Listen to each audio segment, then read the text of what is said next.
Bonjour, bienvenue dans la série sur la physique des particules.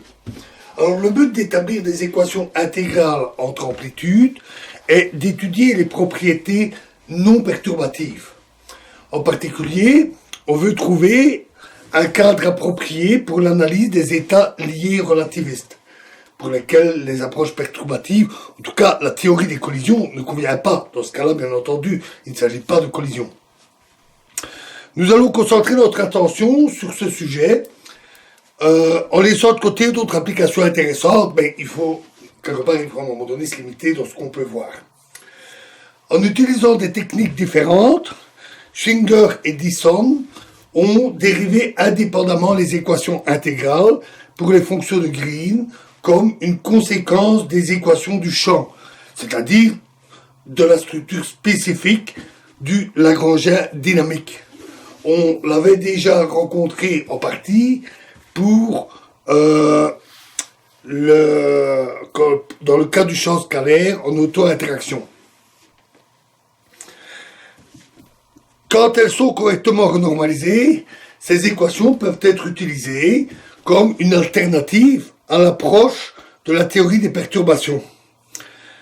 Mais un regard plus attentif révèle qu'en fait, le système d'équations implique en réalité une hiérarchie infinie d'équations et par conséquent, en dehors de discussions sur leurs propriétés générales, leur utilité est limitée par les approximations qui sont nécessaires pour leur donner une forme qui est gérable. Sinon, une infinité d'équations, c'est difficile à résoudre.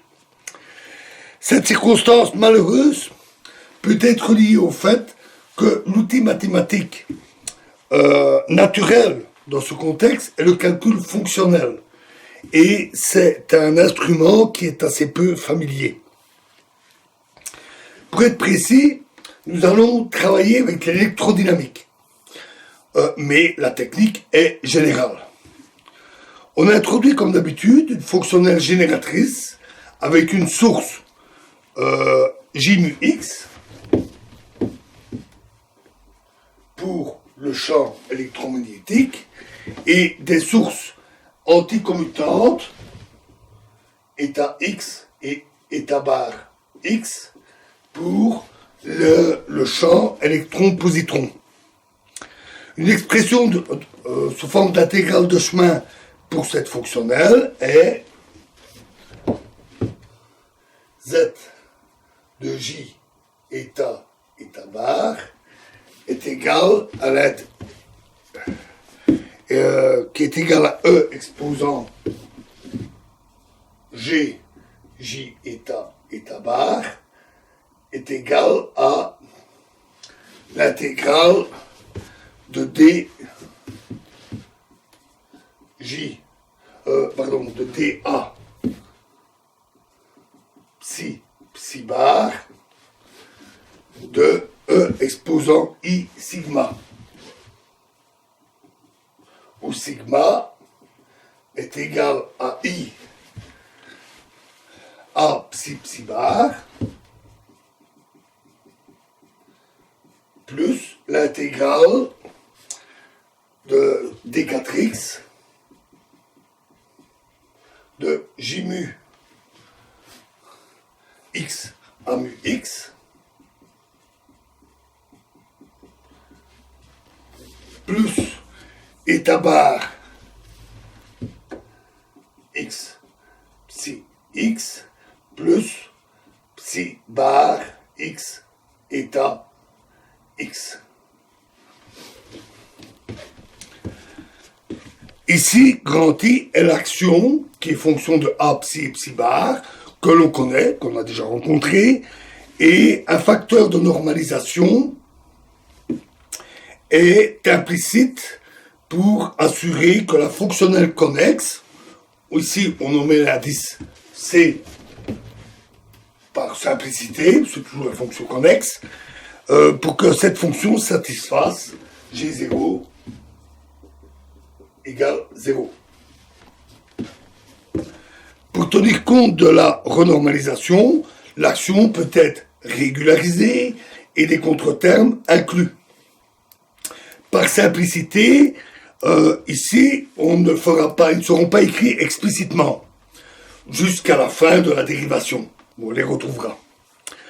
Les équations du champ suivent de l'observation que l'intégrale d'une dérivée s'annule. On a par exemple 0 égale l'intégrale d de a psi psi bar de delta i sur delta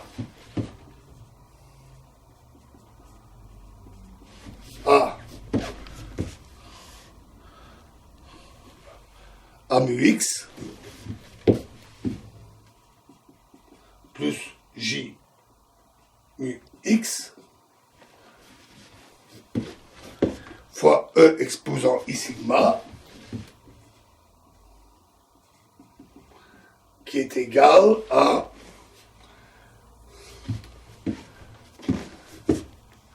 delta i fois delta a mu, delta i sur delta a mu x fois 1, pas fois 2, mais avec pour argument a sur i delta e, a sur i delta j,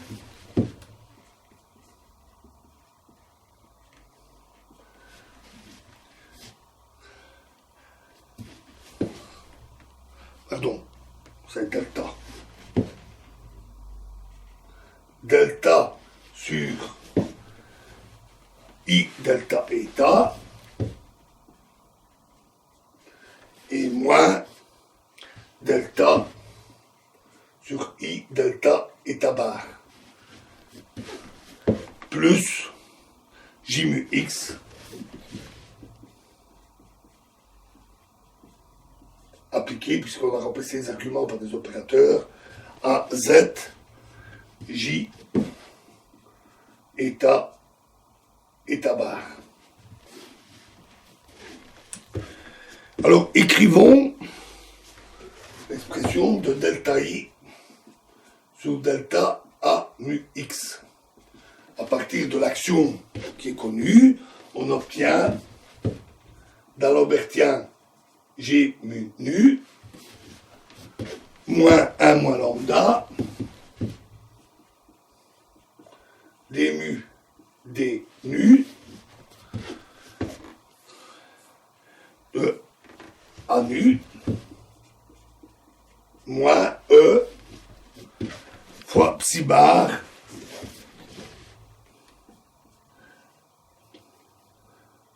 gamma mu psi. Et donc, on peut alors réécrire l'équation précédente comme J mu X plus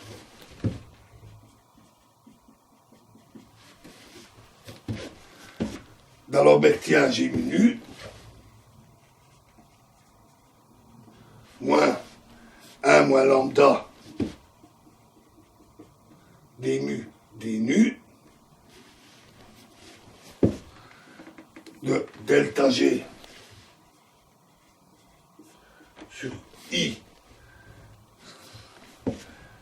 delta J nu de X moins E delta G sur delta eta gamma mu delta G sur delta eta bar moins E delta sur delta eta de gamma mu delta G sur delta eta bar égale 0.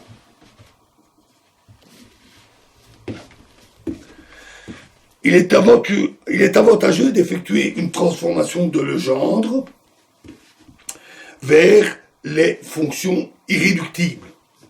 Donc G, J eta bar égale I gamma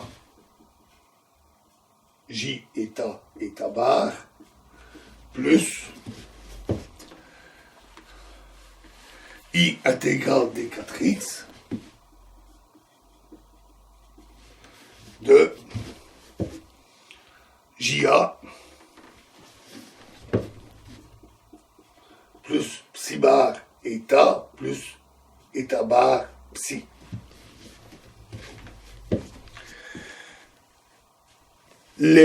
Ces fonctions satisfont à mu.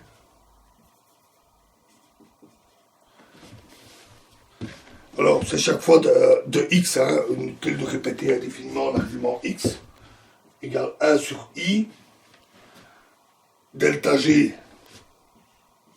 sur delta j mu, et à nouveau c'est j mu de x, puisque c'est une intégrale fonctionnelle, mais je ne le répète plus, psi x, ou psi, égale 1 sur i de delta g sur delta eta bar, psi bar est égal à moins 1 sur i de delta g sur delta eta, et pour l'autre, pour les fonctions irréductibles, j mu égale moins d gamma moins delta gamma sur delta a mu,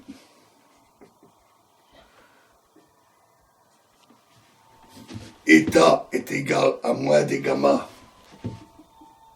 moins delta gamma sur delta psi bar, et eta bar est égal à delta gamma sur delta psi. On insère ces relations dans l'équation précédente ici, et on utilise également le fait que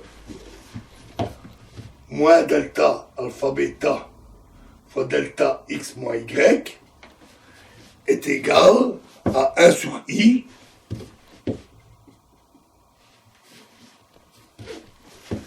de d4z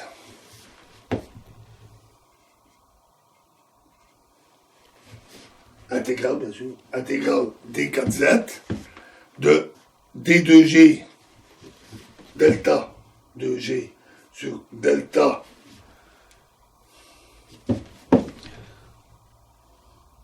et eta alpha de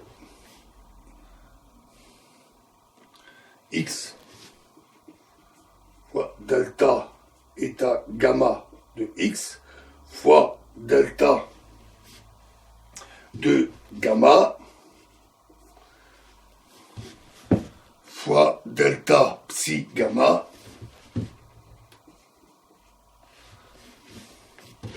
de x fois delta psi bar bêta de y. Le tout calculé, état égale, avec les sources nulles, état bar égale 0, et psi égale psi bar égale 0. On peut alors réexprimer l'équation quand les sources de fermions s'annulent, comme delta gamma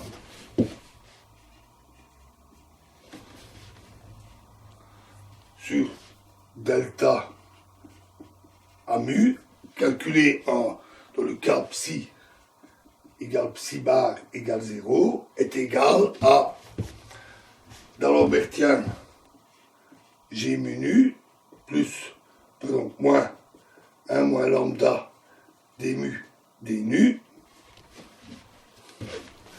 fois a nu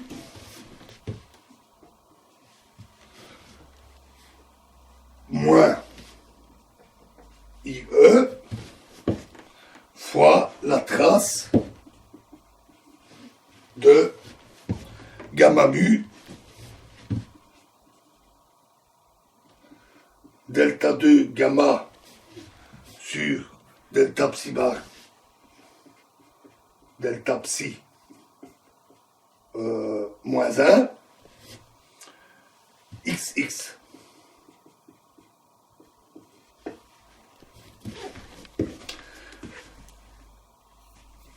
L'inverse de cette fonction-là, c'est le propagateur de l'électron, incluant les corrections radiatives en présence d'un champ externe.